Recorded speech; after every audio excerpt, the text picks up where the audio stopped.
Yo, I hate low profile keyboards, but Nufy managed to convert me. This is the Air 75 V2, the follow-up to probably one of the most popular keyboards on YouTube and Instagram the past couple of years. The biggest improvements come with VIA and QMK support, retractable feet, double shot PBT keycaps, and a more responsive wireless connection. Design-wise, Nufy always nails it with their boards. I have it in the basalt black finish, which blends in so nicely with my black desk mat. This 75% layout is perfect for a home office setup. You get the arrow keys, which is a godsend for programming, and the full function row media keys that allows you to control music or podcasts that you're listening to. The board manages to feel solid and well built while still remaining incredibly light. On my scale, it weighs in at just over 600 grams, also making it a great travel keyboard. You can throw it into your bag without any hassle and put it on top of your laptop to type. Though with the 16-inch MacBook Pro, I did find it a little hard to use as I end up hitting the keys underneath on accident. This top frame is made of aluminum, giving it a premium look, whereas the bottom is an ABS plastic. From all of my use, the top frame seems to be pretty resistant to fingerprints. Sacrificing an entirely aluminum body maintains the lightweight build, but also creates this sweet transparency effect on the underside. On each of the four corners are rubber feet that will keep you from scratching up your desk. With the original Air 75, I didn't actually know this, but the feet could only be placed on magnetically. With the V2, we instead now have proper kick-up feet that makes going from flat to angled really quick and easy. The low-profile build means that the board itself is very thin, and thus, even with the feet extended, it's not too far up off the desk. This relieves more pressure on your wrists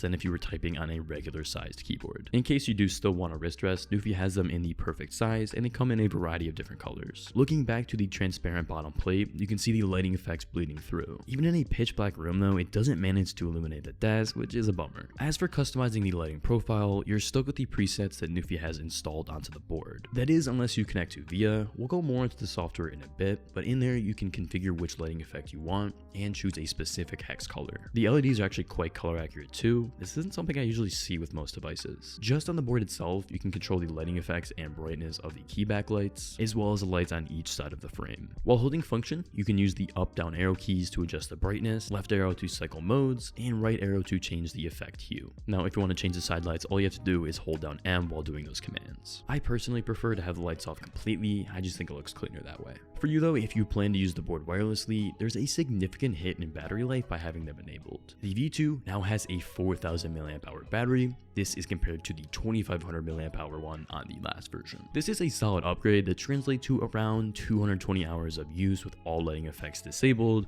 But with them on, you're sitting somewhere in the range of 35 to 47 hours according to Nufy. Assuming you're using it 8 hours a day, that means you're gonna have to recharge every 3 to 5 days compared to every 27. I always use a wired coil cable. It's mostly for aesthetics to be honest, but I also don't ever have to worry whether my board is charged. This one's from Highstar and I can recommend it. Nufy upgraded the keycaps in the V2 from PBT to double shot PBT, and they feel fantastic. They have this smooth texture that's comfortable to type on for long hours. The rounded shape looks aesthetically pleasing, but are actually nicer to rest your fingers on. The legend font is very playful, and on both the modifier and media keys, they're macOS inspired. These aren't shine through though, so as I mentioned, you're not getting the most impressive lighting profile. Now, while the keys do feel nice to type on, the texture is a little bit slippery. This won't be a massive impact in day-to-day work, but without having any grip, they're not going to be the best option for competitive gaming. The Superlight 2 though is, so if you're enjoying this video, subscribe so you can catch my review next week. Nufy does sell additional keycaps, but outside of those, you are going to be pretty limited in terms of aftermarket keycap sets.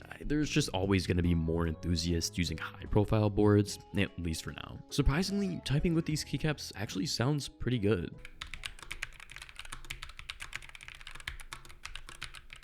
They're not going to be anywhere near as stocky as a high-profile board, but they still do provide a satisfying sound signature. Most importantly, there's no pinging or springing noises present. You just are going to get a more dull sound because of that plastic back casing. Though, because of how well the board is built, even when you press down really hard, there isn't going to be any noticeable flex. Underneath these keycaps, I have the Daisy low-profile switches. I don't know if these are just a set that Nufy decided to throw into the review units, but on their site, these aren't an option that you can order the board with, so I do apologize for any confusion. You can buy these switches separately. They're smooth linears that I've come to quite enjoy. They total 3.4 millimeters of travel compared to 4.0 millimeters from the Gateron Pro Reds. The Daisy switches very luckily don't share in common what most low profile switches do. These aren't mushy at all and provide a fairly satisfying amount of feedback. If you find that these switch options you choose aren't really for you, it's incredibly easy to swap them out as the Air 75 is hot swappable. The dual switch and keycap puller included in the box is a tool you'll want to have handy if you do plan to make any updates. I have had problems with Nufy switches being overlubed in the past where they all feel different than each other, but I've thus far had no problems with these ones. Nufy's always been pretty good when it comes to stabilization, and they actually improved the spacebar here a little bit. Underneath they have some silicone foam that dampens the sound of the spacebar, and under all of the other larger keys are lubed stabilizers, so you're never worrying about any rattling. Connecting the Air 75 to whatever system you're using is incredibly easy. The switch at the back allows you to change between macOS and Windows.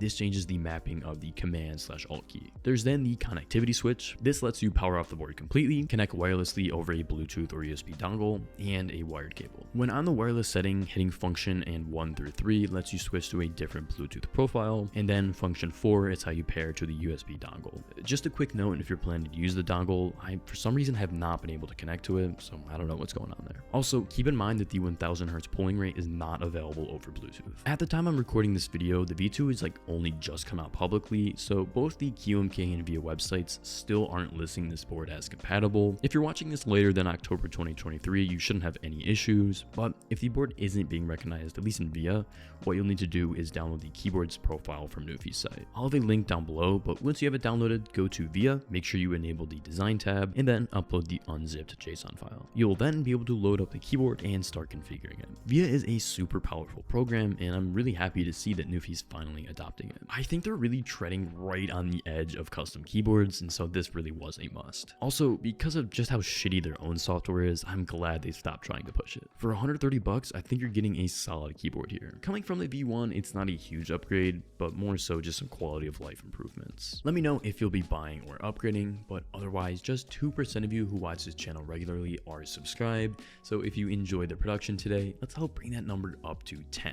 I'll catch you next week for my Superlight 2 review, but until then, take care.